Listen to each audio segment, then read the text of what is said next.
Asus Republic of Gamers Maximus 6 Formula Motherboard. This is an amazing motherboard, guys. This is going to be a really good video. Alright, so on the front it says it's SLI compatible. And it's compatible with Intel chips. You have to have the Haswell chips to use it. It's only compatible with Haswell. From what I'm hearing, it probably won't be compatible with Broadwell, so it'll be a Maximus 7 for that. And the chipset is the Z87 chipset. So, before you take a look at the board, let's take a look at the back of the box. So, it comes with the Supreme FX audio chipset. So, it is a separate area of the board that's designated specifically for audio. So, it's got awesome audio solution on this board. Let's just get some specifications here. So it's compatible with up to 3000 megahertz RAM, which is just crazy. I don't know why they're going to have to start calling it gigahertz now. 3.2 gigahertz RAM. Yeah. It's got 3 PCI Express 3.0 16-inch slots. Anything else really that we can't see on the board?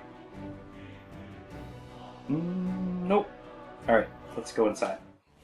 So here is our treasure chest of goodies. Maybe if I can figure it out, we'll have a nice glowing effect when we open this box. Maybe not. Alright. So first thing we see here is our I/O shield. Nothing too special about that. We have some little labels you can throw on your hard drive so you can determine which one's which. Might come handy. We have an Asus do not enter, do not disturb gaming sign you can throw on your door when you're gaming or doing other things. We have a disk for your drivers. I recommend downloading the latest drivers off the Asus website. And we have a user guide. Hanging it falls out. Nope. Comes with 4 SATA cables. Oh wait, no, I lied. Comes with 8 SATA cables. I'll show you why in a minute. It comes with so many SATA cables. We have a Asus Republic of Gamers SLI bridge. It's a 2 SLI bridge. We have some quick connects. Or no, what are they called? Q connectors. That's what they are. So, and we'll talk about this in a second, along with this. So let's keep that out of the way.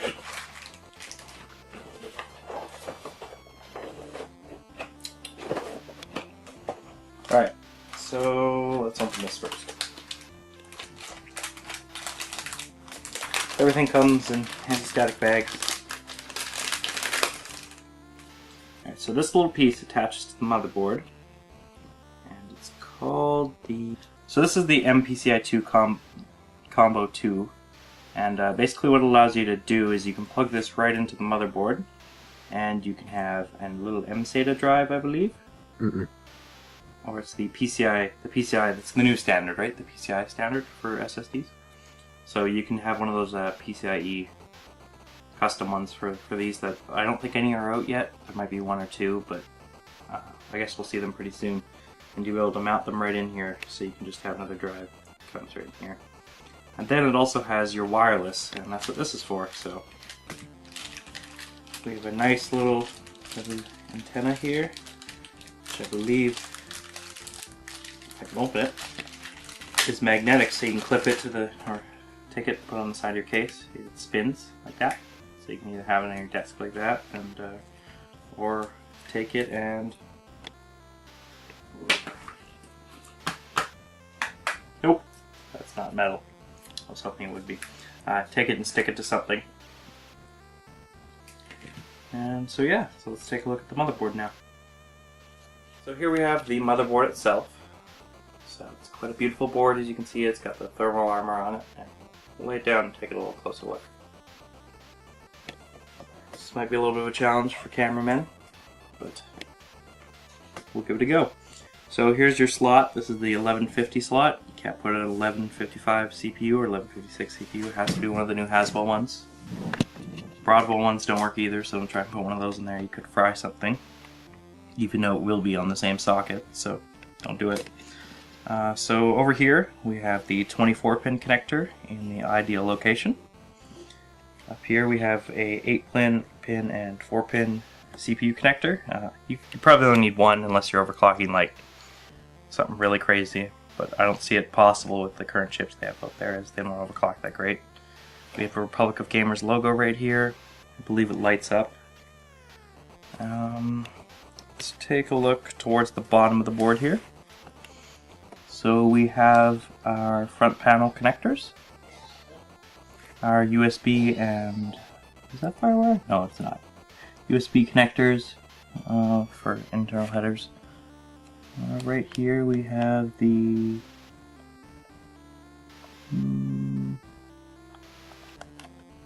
Thunderbolt header. Oh, this has a Thunderbolt header on it. That's interesting. I didn't know that. We have, as well as a front audio connector, spit if out, if you so desire. Here is our PCI Express slots. I believe they're all wired in 16x. Yeah, this top one is 16x PCI 3.0. This is 16x PCI 2.0. This is also 16x PCI 2.0, so you have 3 slots. And then we have our 1x slots. They do have the slot on the side. If you want to fit a 4x card in there, you can probably do it, even with thermal armor. I'm not quite sure. Over here we can see our audio solution, and we'll talk about that a little more when we see the back of the board. But there's actually a physical red line in here that divides the components that are designed for the rest of the motherboard and the audio. You'll only be able to see it when it's on. It's visible on some of their other boards a little better without the thermal shielding. Alright, so over here we have a direct key button. Yep, this is to turn off the SATA ports, I believe. Oh, fast boot. Okay, so that's for the fast boot, actually. So it allows you, if you want to skip the BIOS screen, I think you can do that. Over here we have our USB 3, and we can talk about all our ports over here. So this is pretty crazy. Haswell supports up to 6 ports on the chip, but plus 4 on the board. So I think these 6 right here are run off of the chip, these 4 off the board. While we're over here, we might as well take a look at the back of the board. See, it also has the thermal armor on the back. They've made it look really beautiful, considering that you'll never see it. So, there's that. If you have a system that's completely clear, I guess you might be able to see it, but that's about it. So, what else? Let's go around for our connectors and we'll look at fan. So, here's a start connector, and then there's a diagnostic for post right there, in case you can't post. So, alright, let's talk about fan headers. So, we have 1, 2, 3, 4,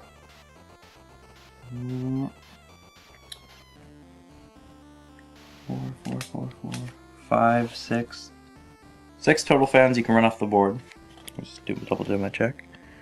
Oh, there's 2 more in there. So let me try that again. 1, 2, 3, 4, 5, 6, 7,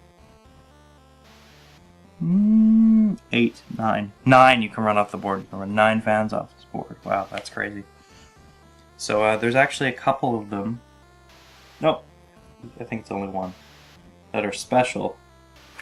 It's this one right here that will detect if you're using a 4-pin and automatically use the 4-pin. So that's pretty nice, the 4th pin for PWM there. So one of the other really cool features of this board is this right here. If I pull off this little piece of rubber, you can see there are holes in there, so you can screw in barbs and do water cooling right on the board without having to do anything. And this board's really nice because I remember there's another board, I forget exactly which one it was, but it had built-in barbs and you can replace them, which is kind of annoying. Only one problem with this that I would say is that this is an aluminum block, so you might have to use some additive in your coolant to make sure you don't have any corrosion on anything in your loop, so you don't want that. Let's take a look at our I/O on the back. Actually, see if we can mount this in. So this goes God, where's this go? Just give us a sec here. It goes in right here. You want to make sure you take that screw out so it'll actually mount, but this slips in right here. Oh, just make sure it lines up right.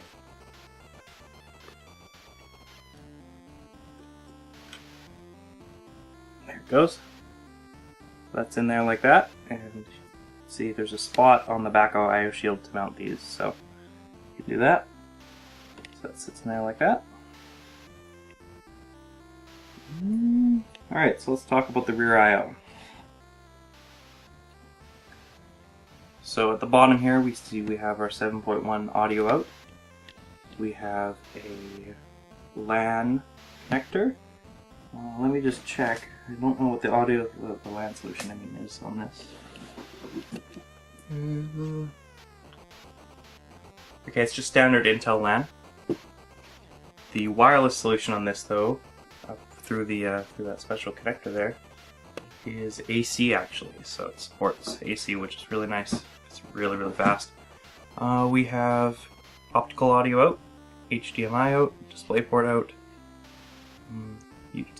6 USB 3.0, 4 USB 2.0. We have a CMOS reset button, RG connect button, and I think that's about it.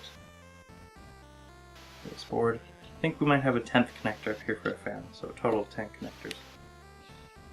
There's a memo K button. Missed anything else I can't see? I think that's about it for this board. So this has been the unboxing of the Asus RG Maximus 6 formula. Make sure to like, comment, subscribe, keep watching. Thanks.